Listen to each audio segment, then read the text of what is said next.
What's up, everybody? Today I am going to talk with you guys about probably my favorite topic, how to start a business. Whether it's going to be a huge business, it's just going to be something that you want to keep local, mom and pop type shop, or just a side hustle. I'm going to give you guys 5 simple steps in how you can actually start that business. 2 words, entrepreneurship. So let's just jump right in. Number 1, you need to come up with a great idea. Now, that idea doesn't need to be a totally new idea. What I mean is great for you.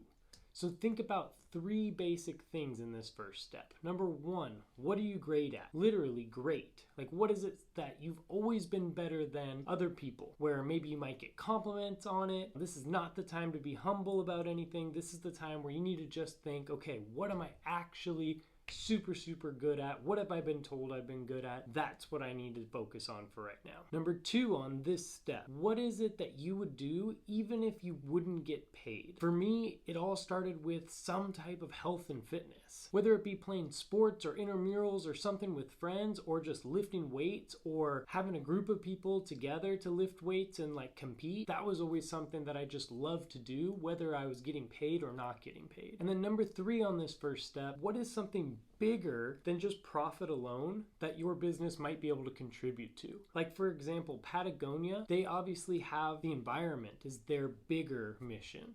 So what is something that possibly you could give back with? Because nowadays, anybody my age and younger, your age for sure, they need to see that you're doing something bigger than just profit alone. So whether it be green or helping out some members of society, what is it that you can do with this business that can help people get behind your idea? So now step 1.5 would be for you to like this video and subscribe. If you want to get weekly information on all things entrepreneurship, investing, and even personal finance, this is the channel for that. Now next up on the list would be something that everyone kind of knows about, but not many people actually do, and that would be writing a business plan. Now, an old school business plan will have you kind of write out, 50 pages worth of very important information, but it's also just a lot. The basic idea here is to write out everything you can so that you get it out of your head and actually onto a piece of paper or onto your computer. Write that down, write that down! The reason for that is sometimes you think you have it all figured out because it's in your head, but actually there's a bunch of holes that you're not being able to see until it's actually written out. Some very important pieces of the business plan are things like the description of your product or service. Most people will say like, yes, it's a super cool product, but they're not explaining it in layman's terms for somebody who doesn't understand that industry. And until you can explain it in a way that even like a 10-year-old would be able to understand, you don't really have a good grasp of what that product is, and you're probably not going to take it anywhere because you really need to understand it. The next section in a business plan that's very important is marketing, or just communication. By researching and understanding who your actual target market is, then you'll be able to figure out how you're going to target those people and how you're going to actually find them and communicate with them. Like, if your person is 50 years old, I'm pretty sure they're probably not on TikTok. I've been on my rock star! If they're like 16 to 18, they probably are on TikTok. And so you probably don't want to give them a huge paragraph of what it is that you do. You probably want to be able to like dance it out real quick, and then they'll be able to want to buy it. The next section in a business plan that's incredibly important is a competitive advantage, or understanding who your competition actually is and how then you're going to be unique compared to them. Now, there's a whole bunch of other pieces in a business plan, but if you can at least get those 3 main things in the business plan, you'll be off to a good start. Once you've started to write out something in the form of a business plan of some sort and at least got your ideas onto a piece of paper, you can start to understand and see this next step, which is step number 3, which is figuring out the feasibility of your business. How feasible is it that this could actually be successful? Not just will people like this gadget or this service or whatever, will they actually pay for it, and how much will they pay for it? And if they will pay for it, is that going to be enough to cover all the costs and other expenses involved in your business? So now you figure out the feasibility by doing pro forma income statements, by trying to forecast things like what will your expenses look like when you start up, and then what will your expenses look like 6 months into the business and a year into the business.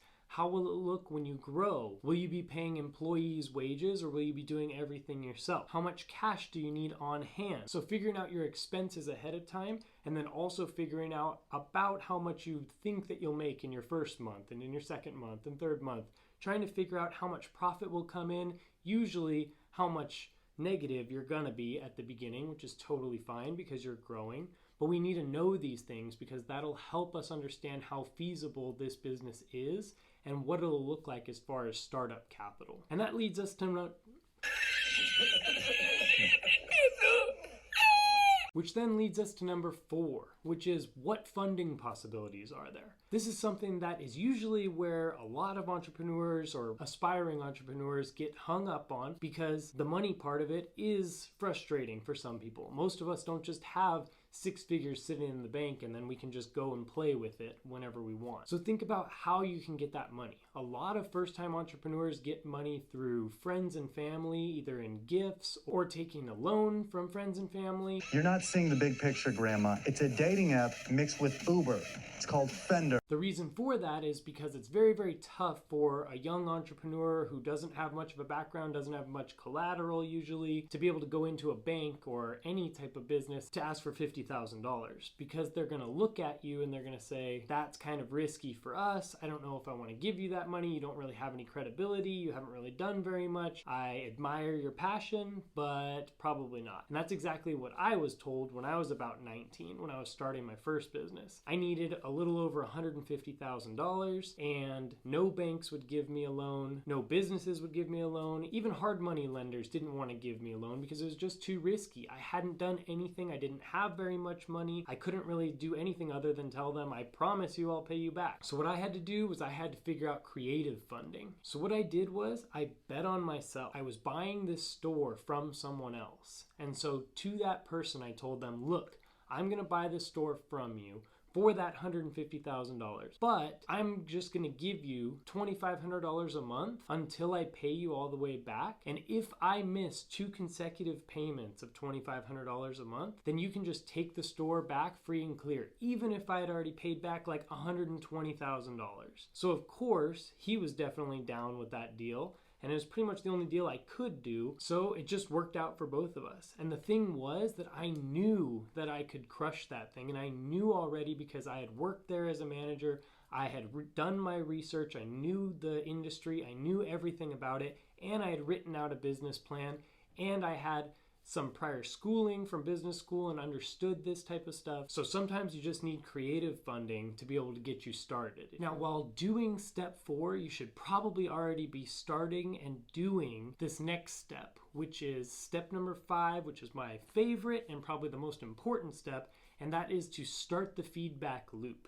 If any of you guys have read The Lean Startup by Eric Ries, very, very solid book. And the Lean Startup method is basically just trying to get you to that point where you can go to a potential customer and ask him or her, will you buy my product or service? What do you like about this product or service? What do you not like about this product or service? Trying to give them as much detail, or even better would be the actual product itself, even if it's just a prototype or a minimum viable product, which gets people to at least see what you're talking about and be able to understand it more than just conceptually. They can actually maybe touch it or feel it or see it work. And what they can do is tell you what they like about it or don't like about it. Either answer is very, very important for you. The thing is that most entrepreneurs will spend a bunch of money to get their product made. Then they'll spend a bunch of money to buy a bunch of inventory of that product. Then they'll spend a bunch of money having that product shipped and having that product saved in a warehouse space. And then at that point, now that they're super, super in debt and then also holding a bunch of overhead, then they start to go out to customers and say, hey, do you like this product? What if a bunch of the customers look at it and go, no, I don't like that product? Or what if they do like it, but it's an easy fix, like I like everything except for I don't like the color of that, or I don't like the feel of this. If it was just a little softer, I would definitely buy it, and so would 100,000 of my friends. So if we knew that ahead of time in the building process, then we wouldn't have spent all that money on this product that now we can't even sell and probably gonna go out of business for. So, the lean startup method, awesome way to do this. And that book by Eric Ries is one of the best entrepreneurial books that I've seen. Overall, the best feedback that you can get is if somebody actually says, yes, I'll buy it. And not only that, they actually do buy it. Closer and sooner that you can get to that stage, the better you're gonna be. So now starting a business is not easy, but this is 5 simple steps that you can do to at least get started. The biggest problem that I see with my students and just with people who I've consulted with to start businesses is literally just to get started.